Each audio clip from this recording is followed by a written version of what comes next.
Hello ಸ್ನೇಹಿತರೆ, welcome back to our YouTube channel. ಸ್ನೇಹಿತರೆ, ಇಂದಿನ ನಮ್ಮ ಪವಿತ್ರ ಯಾತ್ರೆ ಹನುಮನ್ ದೇವಾಲಯದ ದರ್ಶನಕ್ಕೆ. ಇಲ್ಲಿ ಪ್ರವೇಶಿಸುತ್ತಿದ್ದಂತೆ ಭಕ್ತಿಭಾವ, ಶಾಂತಿ ಮತ್ತು ದೇವರ ಅನುಗ್ರಹವನ್ನು ನೀವು ಸ್ಪಷ್ಟವಾಗಿ ಅನುಭವಿಸಬಹುದು. ಪವಿತ್ರ ಮಂತ್ರಗಳು, ಆರತಿಯ ಬೆಳಕು ಮತ್ತು ಹನುಮನ್ ಧ್ವಜದ ಕೆಂಪು ಹಾರವು ಇಲ್ಲಿ ದೇವರ ಸಾನ್ನಿಧ್ಯವನ್ನು ತೋರಿಸುತ್ತವೆ.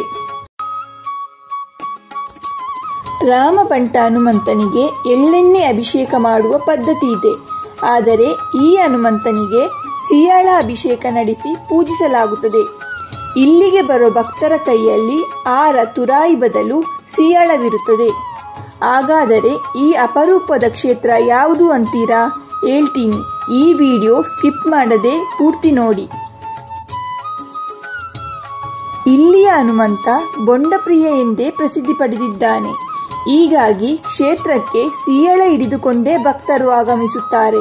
ಹೀಗೆ ದಿನನಿತ್ಯ ಸಾವಿರಾರು ಸಿಯಾಳಗಳನ್ನು ಭಕ್ತರಿಂದ ಪಡೆಯುವ ಹನುಮಂತ ಭಕ್ತರು ಬೇಡಿದ ವರ ಕೊಡುವ ಪ್ರತೀತಿ ಇದೆ. ವ್ಯಾಜ್ಯಗಳೇ ಆಗಿರಲಿ, ಆರೋಗ್ಯ ಸಮಸ್ಯೆಯೇ ಆಗಿರಲಿ, ಇಲ್ಲಿರುವ ಬಜರಂಗಿ ಬಗೆಹರಿಸದ ಸಮಸ್ಯೆಗಳೇ ಇಲ್ಲವಂತೆ. ಈ ದೇವಾಲಯವು ಕರ್ನಾಟಕ ರಾಜ್ಯದ ದಕ್ಷಿಣ ಕನ್ನಡ ಜಿಲ್ಲೆಯ ಮಂಗಳೂರು ತಾಲೂಕಿನ ಮೂಡಬಿದ್ರೆ ನಗರದಲ್ಲಿದೆ. ಮೂಡಬಿದ್ರೆಯ ಹೃದಯ ಭಾಗದಲ್ಲಿರುವ ಹನುಮನ್ ಮಂದಿರ ಸಿಯಾಳಾಭಿಷೇಕಕ್ಕೆ ಭಾರಿ ಫೇಮಸ್. ಕೋವಿಡ್ಗಿಂತ ಮೊದಲು ಅರ್ಧ ದೇಗುಲ ತುಂಬುವಷ್ಟು ಸಿಯಾಳಗಳು ಭಕ್ತರಿಂದ ಬರುತ್ತಿತ್ತು. ಕೋವಿಡ್ ನಂತರ ಒಬ್ಬರಿಗೆ ಒಂದು ಸಿಯಾಳ ಮಾತ್ರ ಅನ್ನೋ ನಿಯಮ ಮಾಡಲಾಗಿದೆ. ಭಕ್ತರಿಂದ ಬಂದ ಸಿಯಾಳಗಳನ್ನು ಹನುಮಂತನ ಪಾದಕ್ಕೆ ಸಮರ್ಪಿಸಿ ಹನುಮಂತನಿಗೆ ಮಜ್ಜನ ಮಾಡಲಾಗುತ್ತದೆ.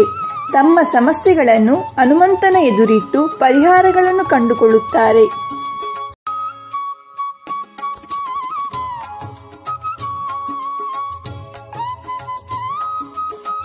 ಈ ದೇವಾಲಯದ ಮೂರ್ತಿ ವಿಜಯನಗರ ಕಾಲದ ದೇಣಿಗೆಯಾಗಿ ನೀಡಲ್ಪಟ್ಟಿದ್ದು ಅದ್ಭುತ ಶಿಲ್ಪಕಲೆಯೊಂದಿಗೆ ಕಂಗೊಳಿಸುತ್ತಿದೆ. ಶನಿವಾರದಂದು ಇಲ್ಲಿ ವಿಶೇಷ ಪೂಜಾ ಕಾರ್ಯಕ್ರಮಗಳು ನಡೆಯುತ್ತದೆ. ಭಕ್ತರು ಈ ದಿನದಲ್ಲಿ ಹೆಚ್ಚಿನ ಸಂಖ್ಯೆಯಲ್ಲಿ ದೇವಾಲಯಕ್ಕೆ ಆಗಮಿಸುತ್ತಾರೆ.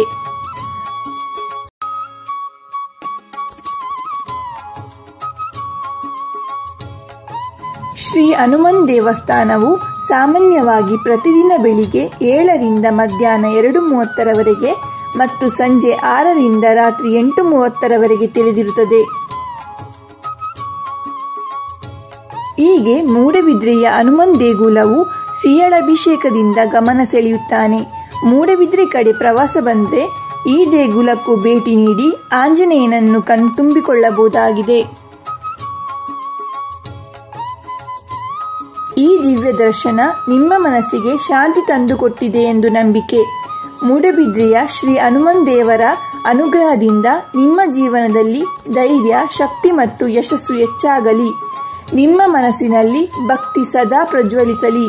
ಹನುಮಂತನ ಕೃಪೆಯು ಸದಾ ನಿಮ್ಮ ಮೇಲೆ ಇರಲಿ. ಇಂತಹ ಪವಿತ್ರ ಸ್ಥಳಗಳ ದರ್ಶನಗಳಿಗಾಗಿ ನಮ್ಮ ಜೊತೆ ಇರಿ. ಇಷ್ಟವಾದರೆ ಲೈಕ್ ಮಾಡಿ, ನಿಮ್ಮ ಅಭಿಪ್ರಾಯವನ್ನು ಕಮೆಂಟ್ ಮಾಡಿ ಮತ್ತು ಇದೇ ರೀತಿಯ ದೇವಾಲಯ ದರ್ಶನಗಳಿಗಾಗಿ ಚಾನೆಲ್ ಅನ್ನು ಸಬ್ಸ್ಕ್ರೈಬ್ ಮಾಡಿರಿ.